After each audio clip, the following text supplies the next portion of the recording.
Powered Morning Show. We are here. We Good are ready. morning. We are excited because it's a brand new day. It's the A brand Winning new day. Wednesday. It's It is tax a day. Wake Up Win Wednesday. Get it together and get ready for it because I'm telling y'all, sometimes you just got to push through. Sometimes you wake up and Mm, you just like, baby, I can really roll back Baby. over because I don't want to face the day.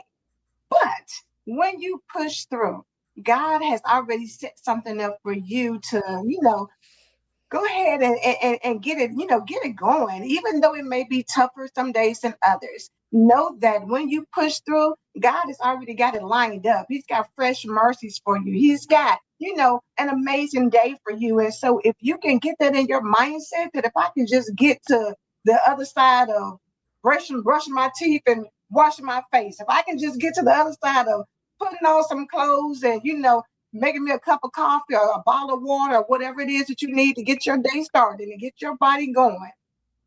Start Yes. making those moves. And I'm telling you, as yeah, you make one move, God makes another. As you make another move, He makes another. When He moves, you You move move just just like like that. like that. let me Just like because I want to read my what I broke down this morning. that. Okay. Don't worry about how it will all come together. That's God's job. Put my phone without. Your job is to believe, move, and trust. God doesn't need your strategic planning to orchestrate your breakthrough. He doesn't need your anxiety to make things happen. He needs your obedience and your faith. Stop trying to figure it out. The logistics of your blessings and start focusing, positioning yourself to receive it. God is the master. You're just his daughter. Mm, Wow. wow. You want me to read mine? Yes. Yes. Ah, Really. woo-wee. God is just great. From Angela's intro to what you just read and what I read this morning so ties into me being sick for the last couple of days. It says, trust me and don't be afraid. Many things in your life may feel out of control, and your routines are not running smoothly or running the way you want them to. You tend to feel more secure when your life is predictable. Let me lead you to the rock that is higher than you and your circumstances. Take refuge in the shelter of my wings where you are absolutely secure. When you are shaken out of your comfortable routines, you need to grip my hand tightly and look for growth opportunities. Wow. Instead of bemoaning the loss of your comfort, Oh, accept the challenge of something new. I lead you on from glory to glory, making you fit for my kingdom. Say yes to the ways I work in your life. Trust me and don't be afraid. okay. So There's no coincidence in either one of what them. was our word yesterday? Trust. Trust. And what were the four words I told you this morning? For me right now, it's surrender, and in this order: surrender, trust, faith, obedience. I'm telling you, Those are four words that just keep coming up for me day after day. I, God is prepared. Like I need everyone to know this is a set up for where we're going. He Yes. sees the becoming, and when you're coming somewhere, don't you have to load up and you have to pack up? You have to get things together. You have to get on the road. So we are just getting things packed together so that when we come, this is what he's saying. When we come this time. It ain't no lean. Oh, I don't know if I can do it. You like breaking through Bring every. it to you. Let's go. It's a breakthrough. Let's go. Let's Amen. go. Let's go. Let's go. It's no more stopping. Well, Amen. is that the alignment of Mm, all of us and what we say and what you're reading in the morning and how God is speaking to you. And God speaks to each one of us differently, but the message is the same. same. He's The same. telling you in the Trust. manner that you need to get it, but it's still the same Amen. message. Get Amen. ready, get prepared. I know the plans I have for you, and it's Mm, manifestation time. But you got to be in alignment in order for the manifestations to reach you. It's just like if you are going somewhere, you know how you go somewhere and they tell you get a number so that you can be seen for service Yeah. or whatever. And you may say, oh, dang, I forgot. I got to go out to the car and get my such and such or whatever. Well, if you get out of line and your number is called, guess what they're going to do? Call Yeah. the person in line. Yeah. Their turn, they assumed your position because you stepped out of line. With God, it may come back around to you. It's meant to be yours is yours. But we caused delay. Like the children Yes. when they were when they were walking around in the wilderness, that wasn't a 40-year trip. That Nope. was a 40-year trip because they were moaning and crying and was talking about what their Complaining life of was supposed that to be, month. what they used to eat, because we used to eat good in Egypt. And Yes. now we out here looking at manna coming every day, and we don't even know what this manna is. But Mm. God, we know that you're providing it for us. But I think we walking, my feet hurt, my back hurt. I'm tired of these funky camels and all these things. There's too many people, and it's hot out here, and I just want to go back. I know Yeah. they had me in slavery, but you know what? At least I knew what to expect when I got up in the morning. They At fed us least I good. knew what to expect. And that's what our problem is. It We is. want like I know in We the want to morning know. this is how my routine's supposed to go. Mm-hmm. So, but let's think about when your flight is delayed. Is it normally delayed just because they don't have nothing else to do? It's delayed because the airplane might have broken down. They need to fix something, so they're making sure that it's good before you get before you step your butt on that seat. They have to clear it to make sure everything is operating correctly. The pilot's not going to have any problems. There's a storm. So it's like, no, we can't go now because it's not clear. The coast is not clear. God is telling us, no, you can't go yet. The coast is not clear because you're not clear yet. You're not clear. And when it's clear, the delay, I'll put you back up. I'll put you back in position and it's go time. But you know what, Sparkling, that's so good because the reality is, as much as we complain, because you know, like I was traveling over the weekend, so in traffic, you know how much as we complain about, oh my God, this traffic, we can't see what What's ahead? potentially could What's have ahead? happened ahead. And the reality is, what if you get up to a certain point and you see a horrific accident and you think, oh my God, had we not been delayed, that could have been us. It's Yep. so many things that we have no idea. God doesn't send you a memo after the fact and say, good morning, everybody. I'm so sorry. We went on into it. Oh, Good we morning, good did. morning, good Good morning, good morning. Good morning. morning. Imagine. Good But morning. the reality is, God doesn't send you something to say, hey, I just wanted to let you know the reason why I didn't do this is because X, Y, and Z. He Because doesn't he tell you don't that. have to explain himself. He does not. He just says all you have to do is trust him. So if there is a delay, we have got to start normalizing saying, God, just like Jesus said, it's not my will, but It's your will be done. Whatever that looks like. Maybe it is a delay. Maybe I want to be CEO this next time that it comes up. But you know what? I'm not ready for CEO. I think I am, but CEOs don't show you everything they have to deal with. No. People think they want to do your job. I'm telling you, Natashah's job and dealing with people and helping them Every to single heal, moment. you don't know what all she has to deal with. It's people who don't want to pay. It's people who think they know better than she knows. It's people who probably are argumentative or people who Yes. don't show Don't up. want to. She shows Don't want up, to but do they the don't show up. assignment. People don't want to go do the assignment. They don't want to do the work, but they think she's supposed to miraculously heal them. So Yes. you don't see that part. All you see is, man, Natasha know what she talking about, and she's getting recognition. She on that show, and she's over here doing this, and she's whatever. You see the results, but you don't know what it takes. How many times she's irritated, frustrated, overwhelmed, dealing with foolishness, showing up sick like she is today. You don't know what all it takes to be or do what people are being and doing. But you want to be jealous of somebody or you want to complain about your thing. A lot of times God doesn't give it to you. Probably the majority of the time you don't have it because you're not ready for it. You are That's not such a equipped. that's such a key thing you say when you say you're not ready. I think we're all, and I'm guilty of that. I remembered a friend telling me that a couple years ago, and I think it had to do with relationships at the time. And she goes, "But are you really ready?" And my immediate response was, Yes. "Sure." I was born ready. I was born ready.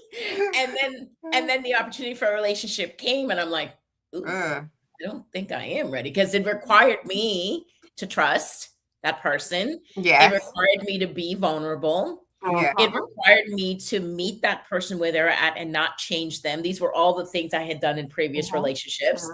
So God was like, okay, you think you're ready? Let me give you an opportunity.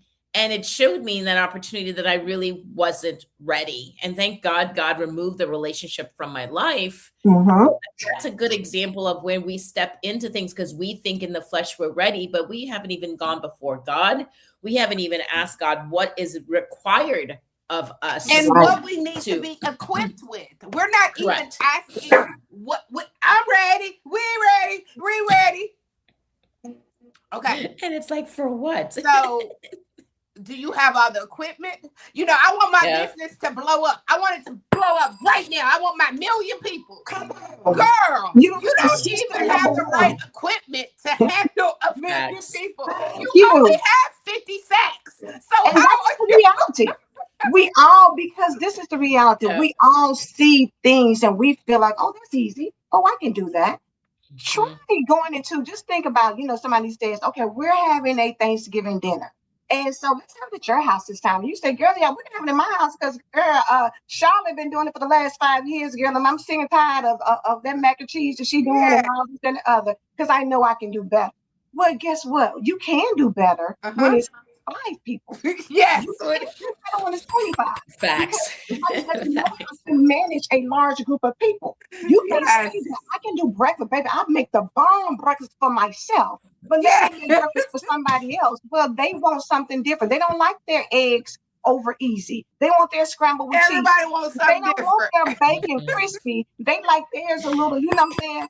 So, somebody doesn't like fresh squeezed orange juice, so they may want the juice without the pulp.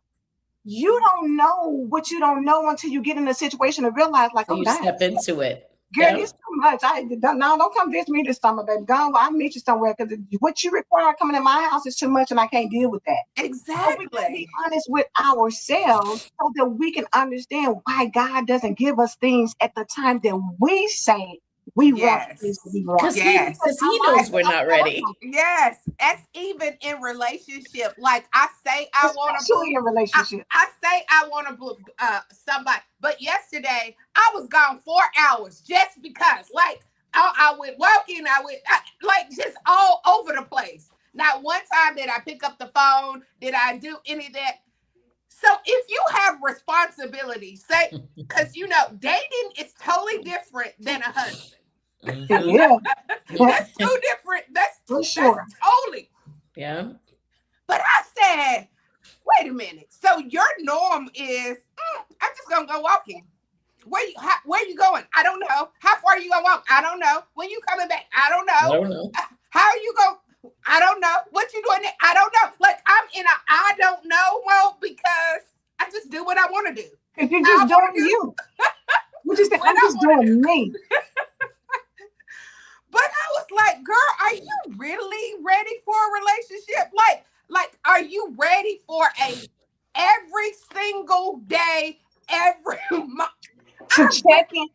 And this is the reality. You may not say that you have to check in, but when you have somebody else who cares about you, you're gonna say, "Hey, I just want to let you know I'm here, or I'm doing this," or you're gonna, share. You say, "Yep, that part, no questions." When you share your life with somebody else, and that's even with your children. Your children want to know. So you've been gone. I ain't heard from you. What's going on? Are you okay? Just like you do them, and they may be like, "Oh my God, yes, I'm fine." But when people care about you, they want to know what's going on. You hear a noise, you're like, "Hey, you okay?" It's things that you do when you're connected with somebody else that you don't have to do when you're by yourself. Same thing when you are an entrepreneur. When you're working a job, you say, child, I'm so sick of asking them to take off and putting in a request and doing all these things and having to be here to work for myself. My own boss. I'm gonna do my own thing. When you're by yourself, everything falls on you. Yes. So yes, it does. You got an HR person that you can call and say, "Hey, such and such ain't doing their job. Terminate them." When you're by yourself, you don't have enough. You can't terminate yourself because you're the only one there doing everything. So you got to make all the calls, all the runs. Well, and get this. You think that being an entrepreneur, I mean, I was just telling Sparkle this because I've been sick for the last couple of days. When you don't sell or move a product, you don't make money. Thank you. When you're sick and you take time off, The money's just not, the money doesn't just keep flowing in. In a regular job, you can apply for sick time if you've got, Yes. You got PTO. And As then a if you CEO of a took company, sick, you can get a short-term disability. yeah. Then you have Right. long-term disability. Yeah. So you Right. still have something coming in. Right. Mhm. But when you, Correct. yes, Cynthia, you have to make all the decisions. And the reality is, and we're just going back, because this is really not even what we was going to talk about, but look how God does. It is the trusting, like we talked about yesterday. You have to trust him, and you have to know that God, although I know that I'm good and grown, there are things that sometimes I'm not sure of the direction to go in. It's sometimes, and be realistic and go to God and say, God, I need you every step of the way. Girl, God, I need you. Don't I let me need don't let you. me, what they say, mismanage the things that I prayed for, because we do pray for things. You pray Yes. for people in your life. You pray for jobs or you pray for businesses, but when you're not ready, you mishandle what you prayed for. Yes. So that's when Come you on got to now. ask God, God, let me not mess up this money because you may get a little lump sum and say, oh, sure, we're gonna go take us a trip. Well, you forget that you have other things that you need to do with that. You Yes. have to set And this you got months that's coming. Yes. Or They keep coming. you're trying to lose weight. Somebody may say, "Oh my God, I just got my birthday. I want to send you some stuff over here." So, girl, try these cookies. I got to be disciplined because I'm trying to lose weight. So I can't. There's another word, disciplined. Discipline. You have to Discipline. be disciplined. You That's have to in be focused everything. in everything. And the reality is, when we say we ready, are we really ready? If you say, "I want to lose," I need to lose 10 pounds by my birthday.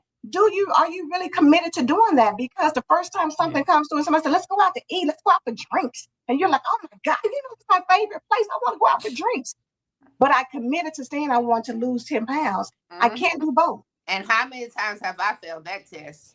That test right there. Because we talk big, but the But reality I'm gonna is, do this, and I'm gonna do this, and I'm gonna do this, and I'm gonna. yes. It Girl, requires time. Sparkle, tell them when you were in the process of buying your home, it was a process. What you say? I can't go out here and just go out here and buy stuff and go. see these That cute shoes red and do bean and everything. rice at home sound real good. I, I mean, I better because have you things in in a place. position, and that's in discipline in every area. You can't go to God and say, let God please bless me with a home. He said, okay, I will bless you with a home, but you have to do some work in this blessing. Absolutely. Yes. You have a You gotta credit get your score. credit He was right. like, You gotta okay, have so your money right. yeah, You so gotta he do said, a let's lot of look at things. some things. Let's break down. Go look at your credit. Oh, my credit is jacked up. I will bless you with a home, but it's some things that you have to do. It's get that credit together. Get the mindset of saving, because God never wants us to lose anything. God never wants to take anything from us. God, that is never God's objective to do it. But what he's saying is that I have to teach you how to manage money. That means if I give you a mortgage, you now have to manage it. You can't go to the leasing office and say, my something is leaking down here. They're gonna be like, there's no leasing office. First of all, you can walk Thank around the you. whole subdivision and you're not gonna And find I they, was one. going to and say, they you're not look going to find like, one.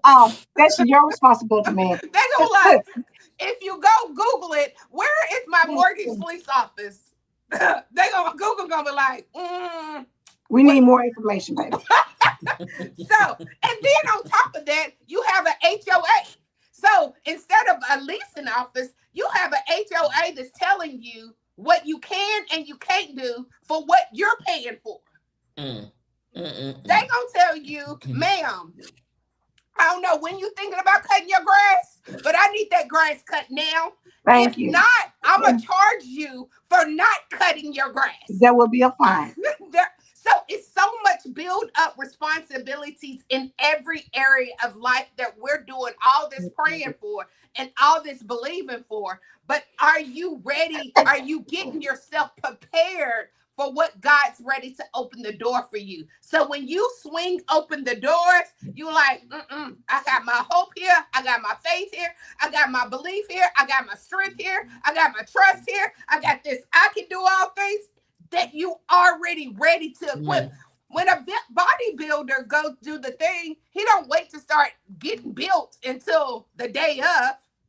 That's months of preparation that he does before he even go to his match. Exactly. It's not overnight. And social media has us thinking that everything is so easy. Again, you want to and think that it's just supposed to magically I come love in. that. I love when Angela do that. It's just like You think because social media has us thinking that everything is overnight. They're overnight success. They made $1 million. You think that, oh, if I join this group, we're going to be successful. We're going to do this, but it requires you to do something. It requires you to put in some work. It requires you to have a mindset that is ready to accept and deal with the challenges, deal with the different things. And Sparkle just talked about that this morning. We could talk about all the things that we want to get ready for, but I'm a big believer that there's power in your words and what you speak into the universe, Oh, right? absolutely. The same way the great I am spoke everything into life. If the I am is within us, that means we need to be able to. We have the capacity and the power to speak truth and to speak life. Yeah. But we oftentimes speak a lot of death over ourselves. We don't even realize it, right? We often say, we speak in a place of we're lacking, or we're speaking in a place of we're losing, or we're speaking in a place of we don't have. And I actually have a friend right now who I literally have her holding me accountable for any time I respond to communications with her and I sound pessimistic or I sound negative, that she's to correct me or hold me accountable so I can course correct what I need to say.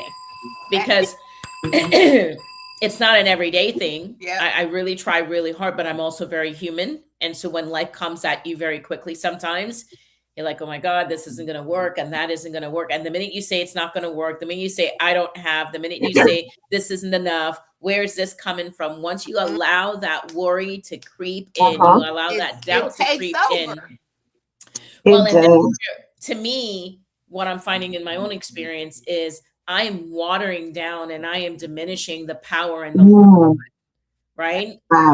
Because God is saying to me that I can do all things, and you're standing over here sort of pouring water on it, or excuse me. And who likes watered down Kool-Aid? Either give me Kool-Aid or don't even bother.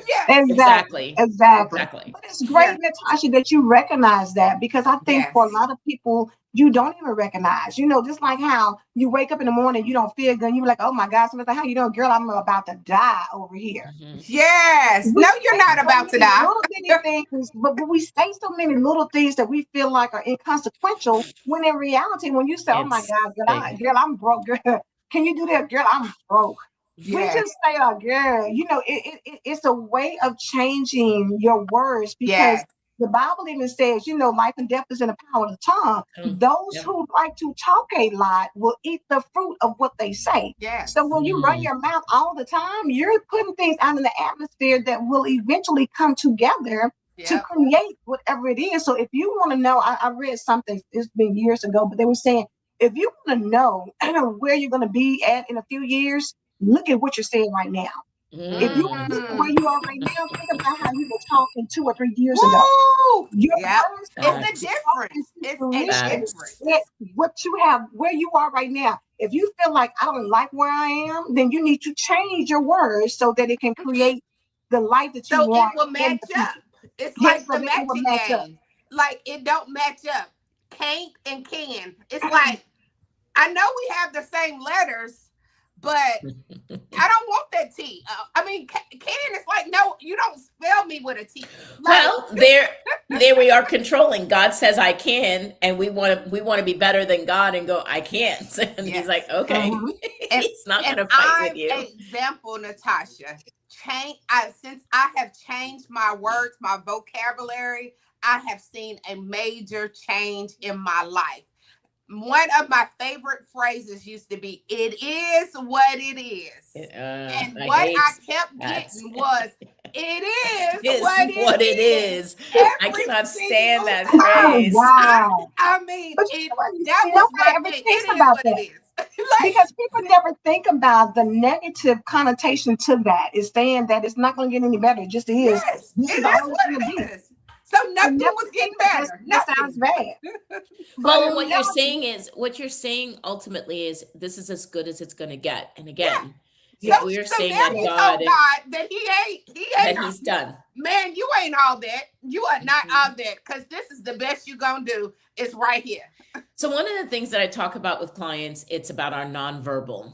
We do so much verbal talking, but we don't realize sometimes the things that we don't do and the things that we don't say has the same quality of impact as the things we say out loud. Yeah. Does that make sense? Right? So Yes. if I am saying that I can't, or if I may not be saying anything at all, but I go in private and I'm worrying and I'm stressing and I'm struggling with anxiety and I'm depressed and all the things. Okay. You're not saying anything out loud to anybody. You're not telling anybody anything, but you don't think God doesn't see your behavior? Yeah. You think God doesn't know that you're in a corner somewhere, that you're still in turmoil? You know what I mean? So, and that's, I try to help people understand that a lot of what we deal with in terms of diagnosis, whether it's a clinical diagnosis or a medical diagnosis, it's all related back to mindset. Everything is about a mindset shift, and it needs to. A lot of people that I work with are like, sometimes believe like, we start this journey and somehow there's an endpoint. Transformation is not, there's no endpoint to it. It's something that is ongoing. Your healing is an ongoing process. You are always evolving with time, right? You're not just going to wake up in a matter of 6 months and then all of a sudden everything that you've buried for 20, 30 years is just all of a sudden going to just be magically repaired. And then get upset because you're like, and then you get upset and you're like, I don't understand why this isn't working. And it's like, what do you mean it's not working? If you look at where you were on day 1 of your 6 months to where you are at 6 months, you've made a lot of progress. You've come a long ways, but you're not going to undo. I'm like, I love when Angela says, I am not a magician. No, God is not. Like, God uses me as a servant, but I am not a magician. Like, I have clients who don't like to do reflections. A lot of clients don't like to do journaling. And I try to help people understand the purpose of journaling is A, to reflect on the past, whether that's just yesterday, last week, last month, last year, but it's also a way to check in with yourself. Because how often are we checking in with ourselves in a day? If you think about it, we get so busy with our day or with that to-do list of things that we need to do. How often are we pausing to say, okay, how am I feeling today?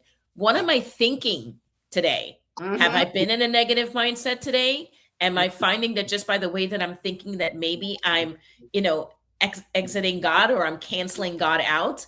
Yes. And someone says she loves, Talisha says, I love journaling. It really helps me. And listen, and I hated it in the beginning as well. It's not all sitting right here. It can go somewhere. It has to go somewhere. Your emotions, your feelings, your thoughts, they go somewhere. If you internalize things all the time, then you wonder, why do you have headaches all the time? Why do you constantly not feel well? Why do you see things from a different lens? And let's put it out there, because Natashah has said a lot of times that, when people think of addictions, all they think about is drug and alcohol, maybe sex. But you don't think about, the other things that you're addicted to in your addictive behavior. But it's no different than when we have somebody who says, maybe they're anorexic or they, bulimic.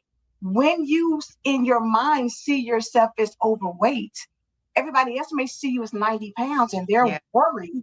And you see yourself as, oh my God, if I eat this food, it's going to make me gain weight. And I see myself in the mirror as being obese.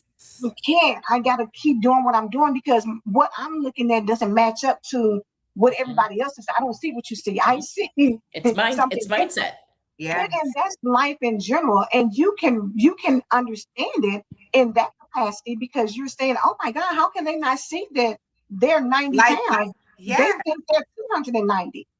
But it's a distortion in what you see in your reality.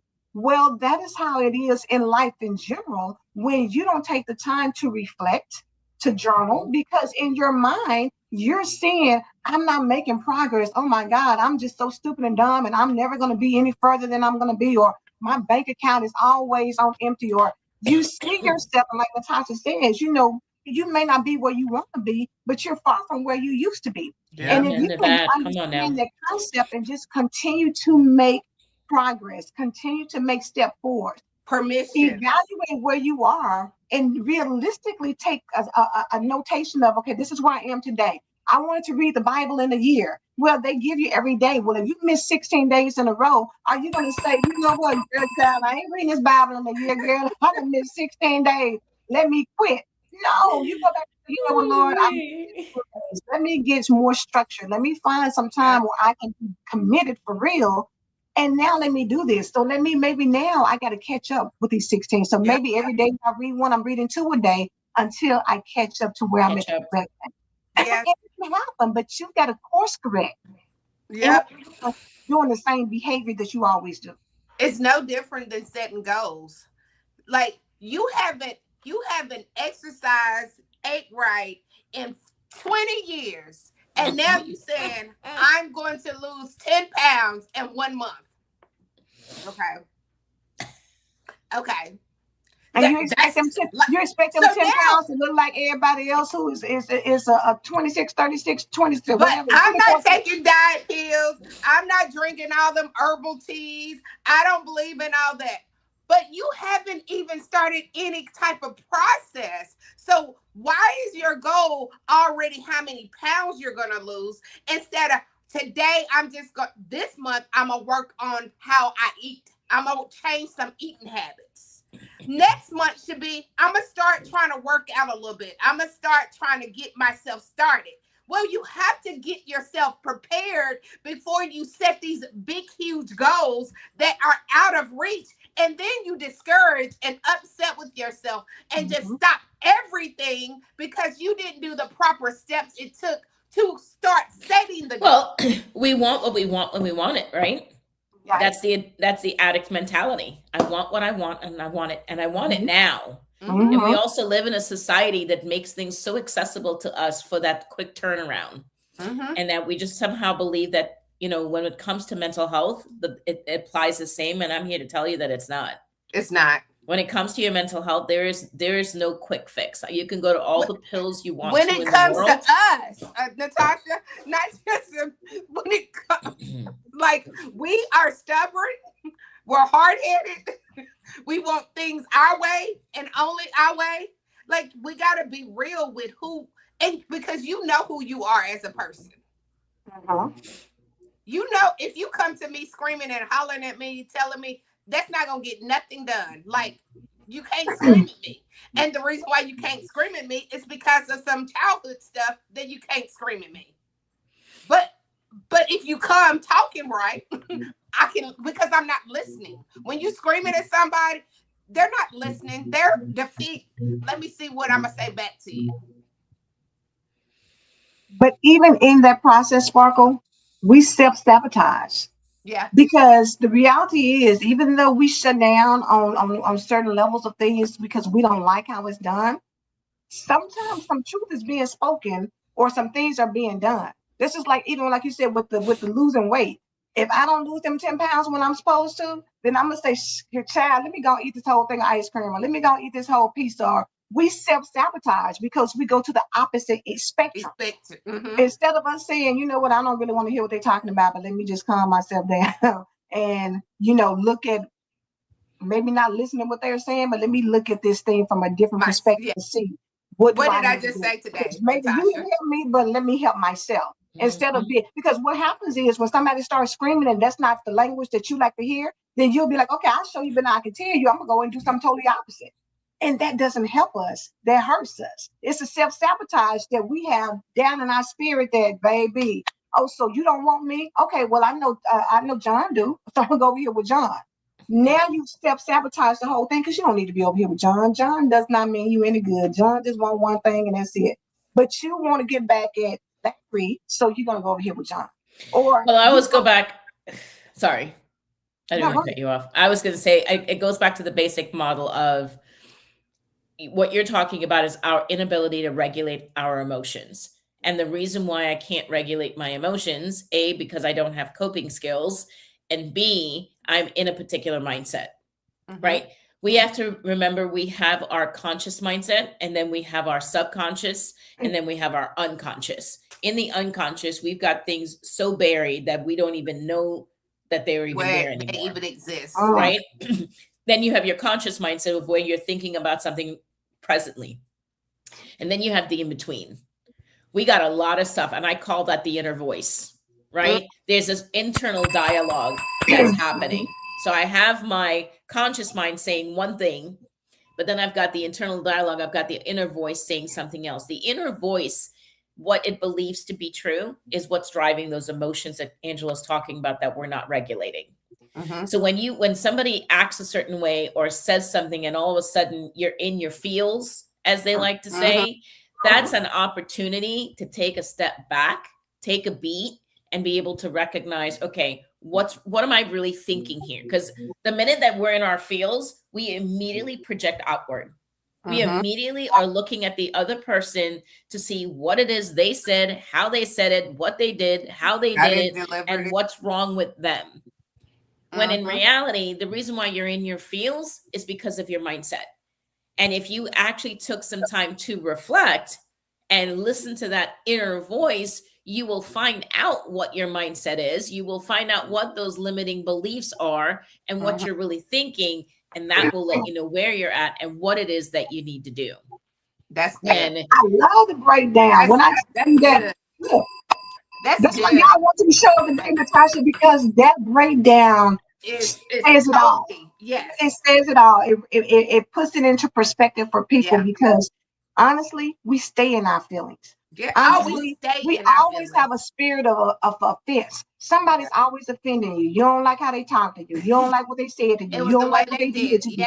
You don't like how they came in and asked you about your business. We are always somewhere looking at something and we don't like it, and we're in our feelings, and that causes us to self-destruct versus saying, let me self-correct, let me course correct where I'm not doing right. You don't like for anybody to tell you, well, the breakfast was good, but it could have been a little bit hotter, or it could have been, you could have put a little bit more salt on this, or so true. It was a little too much. Especially when you went out of your way to do something. Like I went out of my way to cook you this whole breakfast. Right, because that's the first thing we jump in our feeling like, well, you know what? Next time I won't fix you nothing. Then how about you fix it for yourself? And all he said or she said was the one thing was the potatoes was a little salty. What you mean they salty? My food come on. We didn't jump all the way into a defensive mode. Yes, that was amazing. We gave somebody high blood pressure because we didn't sit there and put the whole thing of salt in there. Instead of us saying, you know what, I'm sorry because I just did it to my taste. I should have really just made sure to see, because I didn't even ask you about dietary restrictions or whatever. Yes. And that's an adjustment for me. Because that's something I'm learning right now. My taste buds and your taste buds are two different type of taste buds. So I like it spicy. I like it full of flavor. Somebody else don't like it spicy and full of flavor. If they've grown up all their life with bland food, so they can handle. So I want to bring up a very good point to that. I hear what you're saying, Sparkle, but here's where I'm at with that as well. If you know yourself, and if I'm cooking a meal, so two things could happen here. I could cook the meal without salt and let you add salt to your choosing. Or I can cook the way I normally cook, and we could do two things. You could not like it, and I could not take that personal. Yeah. Like I cooked it the way that I know to cook it, and you have an option. You could not eat it. And I don't say that in a way to be callous or to be harsh. But most people take it callous, though, Natasha. When you say, well, if you don't like it, don't eat it. And people have choices, but we tend to be upset when we are given choices that we don't like. We take that personal. Yeah. Exactly. And my whole thing is like, you don't have to take it personal. It's like you made a dish, and like Sparkle said, you went out of your way to do this for someone and they don't like it. Because let me tell you, I could tell you on countless hands of family members, I will not call names, that didn't like things that I did. And I did it with the best intentions. Right. And in the beginning, I used to take it personal, like, I can't do anything right. I'm not good enough. Here comes back those limiting beliefs. I can never make you happy, this, that, and the other. And finally I said, you know what? I did this in good conscience. I did this to the best of my ability. If you don't like it, heard. I will not do that for you moving forward. That's it. And we're done. I'm not even going to get upset. I'm not even going to ask you why. That's a good way to look at it, because it's just like restaurants. Like, you don't go to the Jamaican restaurant because their food is a little spicy. So you decide to go to Cracker Barrel because you know that's your taste bud. I don't like Cracker Barrel. I love their breakfast, but I don't like their food. But I love their breakfast. But other people love it.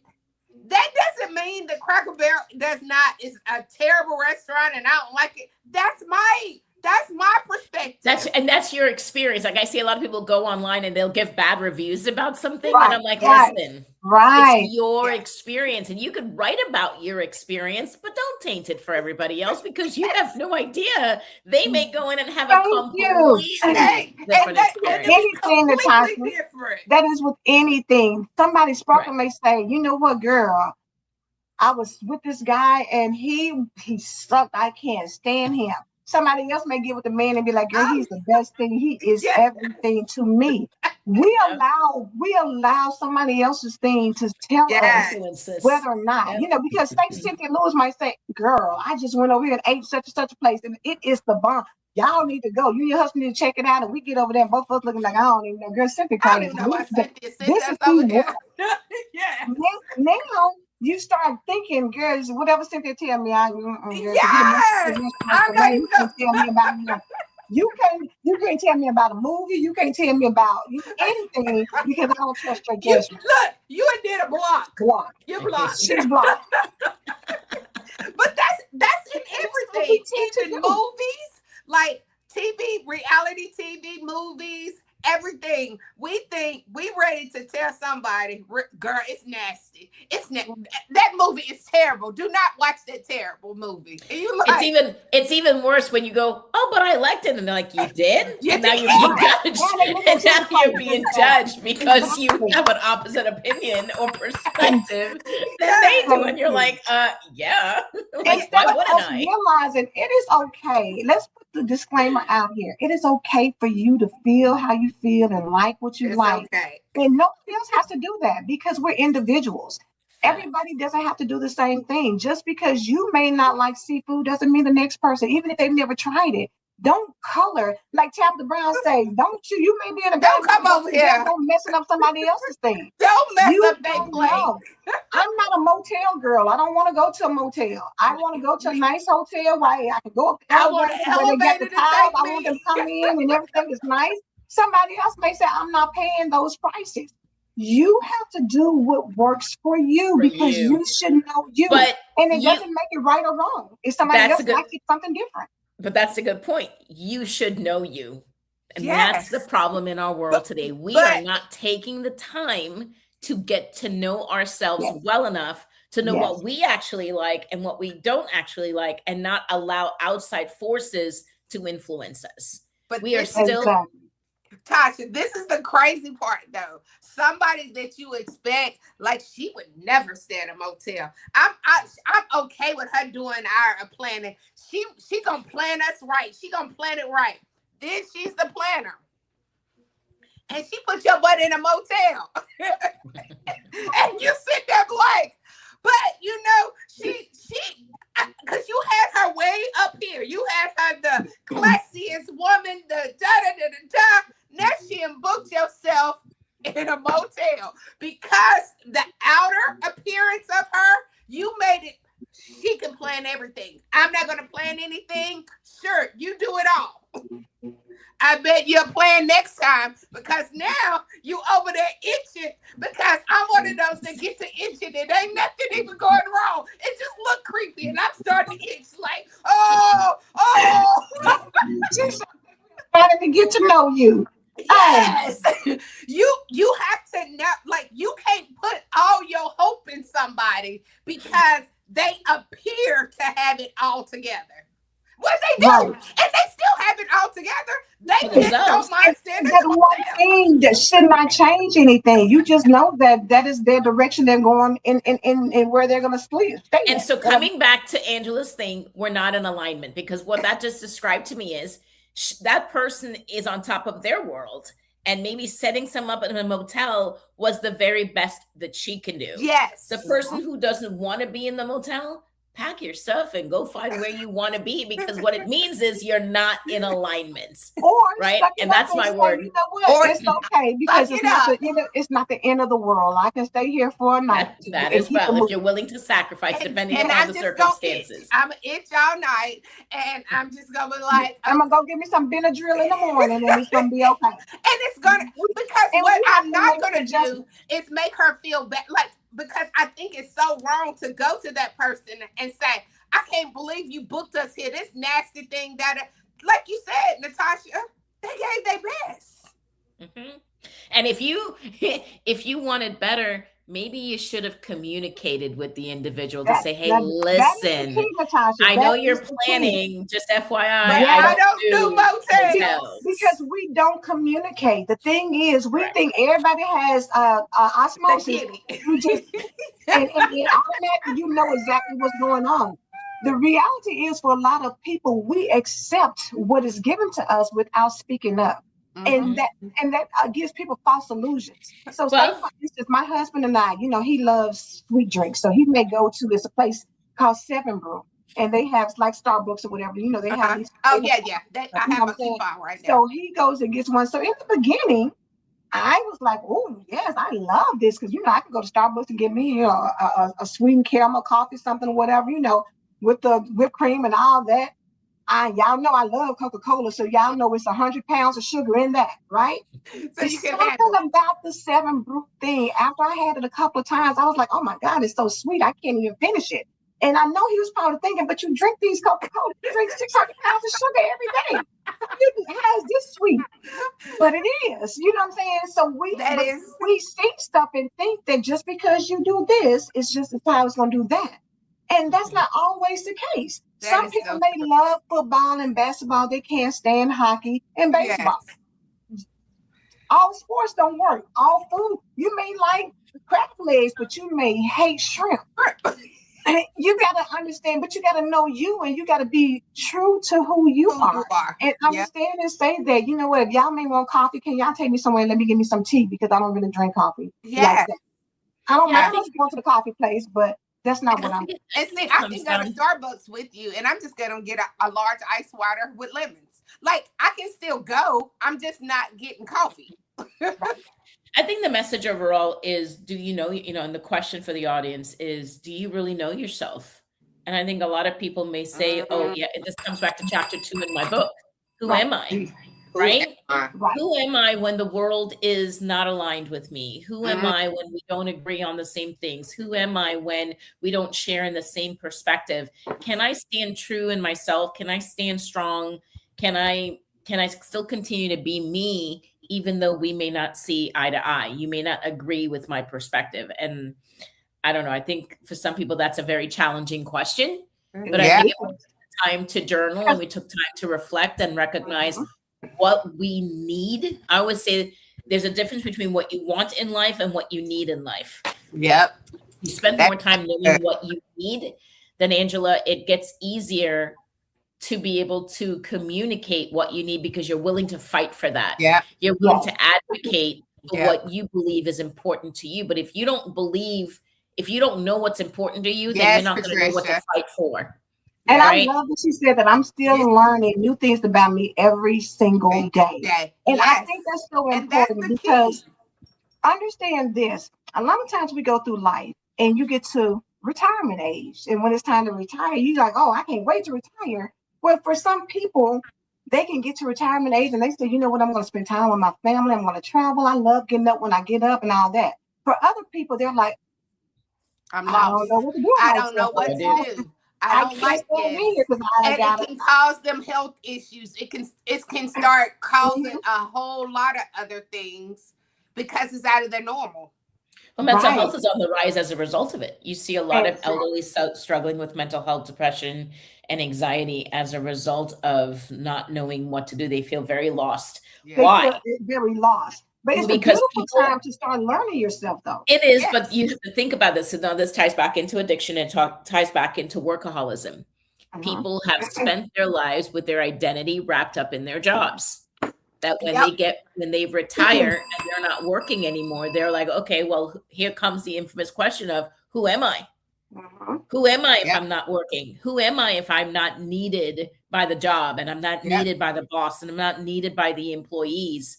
You see it in divorce. Who am I now if I'm not needed by a wife or needed by a when you're not missing somebody, who are you? Or when your children leave the house, who am I now that I'm not somebody's mother? What am I doing with my life? And that comes into Natasha, if you can speak a little bit about, that chapter of who, because most people define themselves. When somebody says, so tell me about yourself. And we immediately go into the roles that we play in life. So in chapter 2, I talked about, the infamous question was, who am I? Because I got lost in the identity of being a mother, being a wife, being a good student. I was in college at the time. And that's what I grew up believing, that's who I was the roles that I played in everybody's life. When my divorce occurred and my husband had fought for custody and won, I started losing those roles. He didn't want to be married. So, I was not a wife. He won custody of the girls. I was no longer their mother. I mean, I didn't even have access to the girls for a period of time. So the whole getting up in the morning and packing lunches and brushing hair and getting the girls dressed for school, like that all was stripped from me. So it's like, okay, so now I'm not a wife. I'm not a mother. My family didn't, how do I say this gently, is in case that they're listening. They did not approve of my life. So they were just not, they were not in my corner. So from my perspective, I had failed as a daughter. Right. So now I've failed as a daughter. I failed as a wife. I failed as a mother. I failed in all these areas of my life. Then who am I if this is who I built myself to be? I attached myself, my identity in who God created me to be was tied into those responsibilities.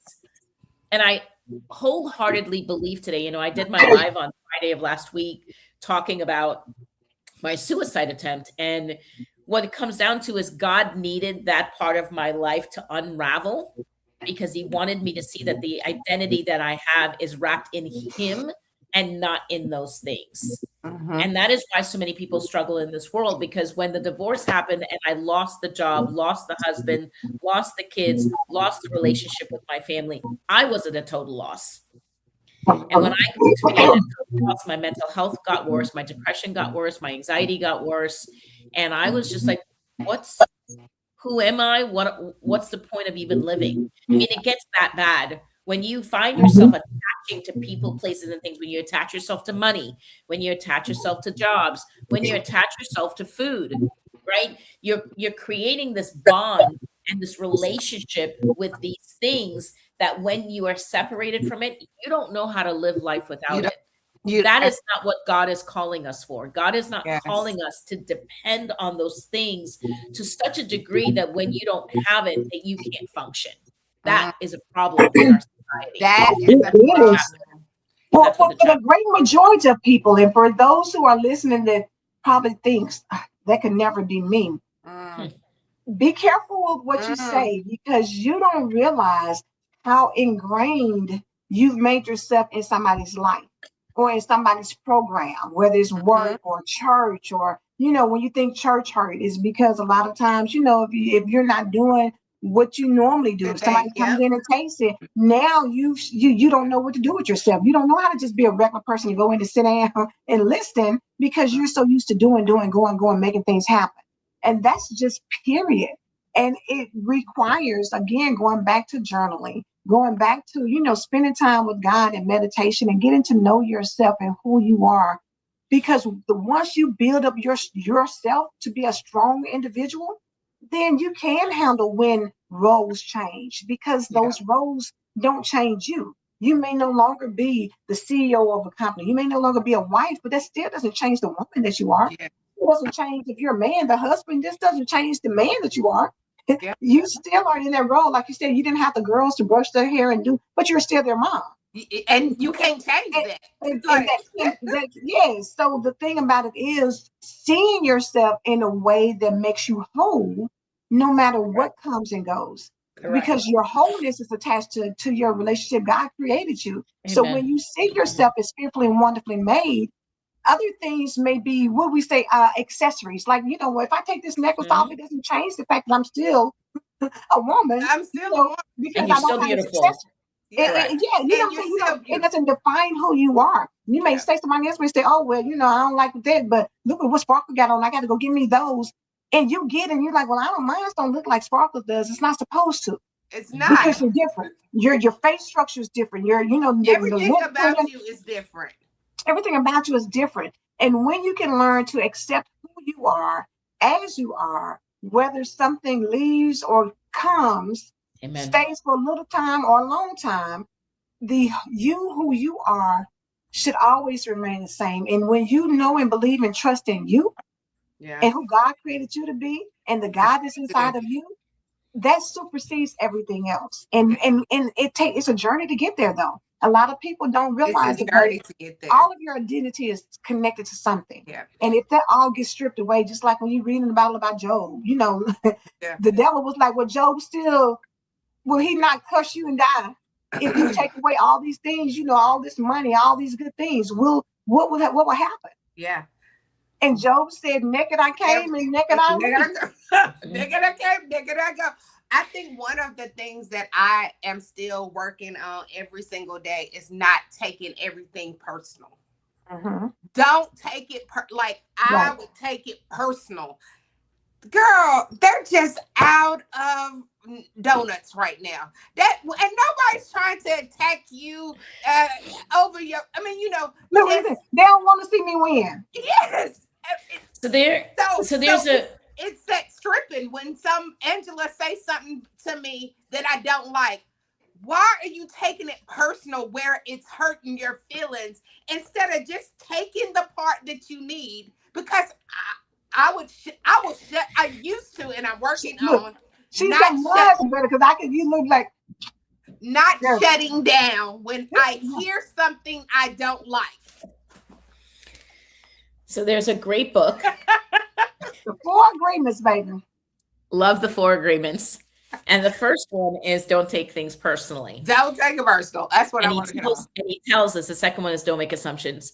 The first one, he I says need that one 98. too. He said 98% of what we believe to be true is a lie.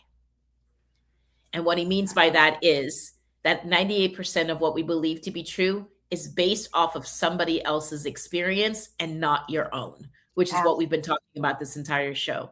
If you think about our limiting beliefs that we have, it's because of the experiences that we had with other people in our lives when we were younger. Yes. Had we Yes. not had that experience, we would have not carried that belief system, right? We would have not developed that perception. So in reality, now a lot of people think this is woo-woo because it's not Christian based, but I encourage any Christian believer just to read it. Go in with an open mind and an open heart. It don't look thick either. Is it a thick book? It's not a thick book, but it has a lot of depth. It is. I mean, you got to sit with it. It's like eating meat. Look, it's not like you got to take a little time and let it marinate in your So Angela says how my book is like cheesecake, right? You got to take one bite at a time and let my book digest. This book is even deeper than that because it really gives you a lot to really ponder and to really think about. But he raises a really valid point in that chapter. And this chapter helped me in the early stages of my sobriety. And something I wanted to mention, maybe we talk about it tomorrow, is about emotional sobriety and emotional maturity. Because in order to get where Angela is asking us to be, you have to get emotionally mature, right? If we continue to be emotionally reactive every time someone does something and says something, we're never going to get to where God needs us to be because we're going to stay stuck trying to battle things that are just really just not valid or just not necessary in our lives. So that's maybe a topic for another day. But the 4 Agreements would be a really great book. It tells you to, I always forget them, but it's don't take things personally. The author is Miguel Ruiz, right? Is that Don Miguel? Yep, Don Miguel Ruiz is the author. The first, it says, be impeccable with your word. Don't take anything personally. Don't make assumptions. And always do your best. That's good. If you could live by those 4 You can live rules. by those 4. I'm Yeah. I'm a order that, because that. But how do I know it? Because the more you start researching who you are and to become a better me, it's some things that has to be. I have to let it go because I want to be the best version of myself. And taking everything personal is holding you back from becoming the best person you can be. Well, I'm going to leave our audience with this. This is probably not a good place for us to end this, but if you are taking things personal, what it indicates to us as human beings is how self-centered and self-absorbed we are to believe that everything that goes on in the world somehow has some direct correlation with us. Right. When in reality, 98% of what's happening in the world ain't got nothing to do with It has zero.